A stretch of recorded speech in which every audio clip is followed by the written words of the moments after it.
आओ दोस्तों, हम देखते हैं आज कुछ खास रिएक्शंस को देखते हैं। इनमें हम देखते हैं, देखो अपने पास में कुछ कॉमन रिएक्शंस दे रखी हैं कि हमारे पास में ये दे रखा है बेंजोइक एसिड। क्या है? Benzoic acid. और हम देखते हैं कि बेंजोइक एसिड हम कहां कहां से बना सकते हैं।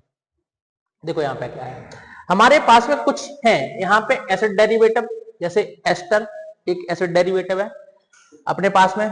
बेंजोइक एनहाइड्राइड ये भी क्या है? एसिड डेरिवेटिव से। बेंजोइल क्लोराइड एसिड डेरिवेटिव से। और ये भी क्या है? बेंजामाइड, जो भी क्या है? Acid derivative. और ये भी क्या है? एसिड डेरिवेटिव दे रखा है। यदि हम एसिड डेरिवेटिवों का हाइड्रोलिसिस करवाते हैं, मतलब एसिडिफाइड H2O को ऐड करते हैं, जोड़ते हैं, तो आपको वो सीधे के सीधे बेंजोइक एसिड में कन्वर्ट हो जाएंगे। ठीक है, डायरेक्ट इसमें बेंजोइक एसिड में कन्वर्ट हो जाएंगे। जैसे हमने देखा कि अपने पास में ये नाइट्राइल दे रखा है, साइनाइड दे रखा है, और यदि हम इसका कंप्लीटली हाइड्रोलिसिस कर दें, कंप्लीटली हाइड्रोलिसिस में 2 मोल वाटर मॉलिक्यूल को आपको ऐड करना पड़ेगा, जोड़ना पड़ेगा। और जैसे ही आप जोड़ोगे तो ये कन्वर्ट हो जाएगा किसमें? बेंजोइक एसिड में बदल जाएगा। हमारे पास में बेंजामाइड दे रखा है, अमाइड है। अमाइड में यदि हम हाइड्रोलाइसिस कर दें, आपको केवल और केवल एक वाटर मॉलिक्यूल जोड़ना पड़ेगा इसमें, और एक वाटर मॉलिक्यूल जोड़ने पर एक इसमें बदल जाएगा, बेंजोइक एसिड में परिवर्तित हो जाएगा। ऐसे ही हमारे पास में बेंजोइल क्लोराइड दे रखा है, यदि हम इसका हाइड्रोलाइसिस करते हैं, मतलब एक मोल वाटर मॉलिक्यूल को जोड़ते हैं, ठीक है, तो ए भी किस में परिवर्तित हो जाएगा? बेंजोइक एसिड में परिवर्तित हो जाएगा। हमारे पास में ग्रिग्नार्ड रिएजेंट से भी हमने दे रखा है कि हमारे पास में ग्रिग्नार्ड रिएजेंट है, और यदि हम इसमें किसको जोड़ें? CO2 के साथ रिएक्शन करवाएं और साथ में इसका हाइड्रोलाइसिस कर दें, तो ए भी परिवर्तित हो जाएगा किसमें? बेंजोइक एसिड में परिवर्तित हो जाएगा। यहाँ पे देखो अपने पास में दे रखा है बेंजाइल अल्कोहल, और यदि हम बेंजाइल अल्कोहल की रिएक्शन किससे करवाएं?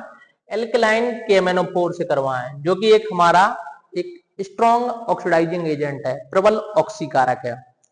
प्रबल ऑक्सीकारक की उपस्थिति में जो अपने पास में अल्कोहल दे रखा है, एक किसमें कन्वर्ट हो जाएगा? बेंजोइक एसिड में कन्वर्ट हो जाएगा। ठीक है, इसको देखो अपने पास में दे रखा है क्या? बेंजोइक एनहाइड्राइड दे रखा है, और यदि हम इस बेंजोइक एनहाइड्राइड का हाइड्रोलाइसिस कर दें, मतलब HOH की फॉर्म में इसको तोड़ दें, तो आपको 2 मोल बेंजोइक एसिड यहां से मिल जाएंगे। एक बेंजोइक एसिड ए रहा, दूसरा बेंजोइक एसिड ए रहा। ठीक है, वही सेम टू सेम यदि हमने एस्टर का हाइड्रोलाइसिस कर दिया, तो ए भी 2 मतलब किसमें? बेंजोइक एसिड में बदल जाएगा। तो ये एसिडिफाइड हाइड्रोलाइसिस करने पर एक इसमें परिवर्तित हो जाएगा, अपना बेंजोइक एसिड में परिवर्तित हो जाएगा।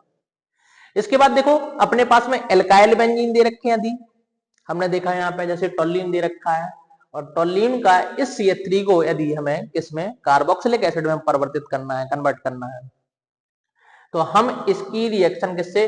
KMnO4 KOH की प्रेजेंस में करवाते हैं, साथ में हाइड्रोलाइसिस करते हैं, वाटर के साथ रिएक्शन करवाते हैं, तो ए बदल जाएगा किसमें? बेंजोइक एसिड में बदल जाएगा।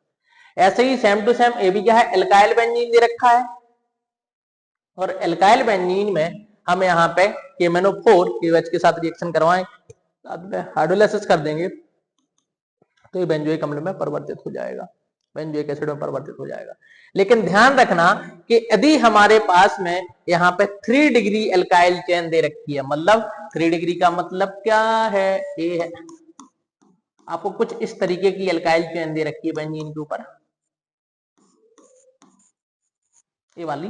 तो इस पर यदि हम KMnO4 KOH की रिएक्शन करवाएंगे, तो ये बेंजोइक एसिड में कन्वर्ट नहीं होता, ये कन्वर्ट नहीं होता, तो ये कन्वर्ट नहीं होता। इस तरीके से हमने बेंजोइक एसिड की सारी रिएक्शंस को इसके अंदर डिस्कस किया है, सारी रिएक्शंस को पढ़ लिया है, और इनकी हेल्प से हम आसानी से कन्वर्जन को कर सकते हैं। आप लोग इस वीडियो को लाइक करें, शेयर करें।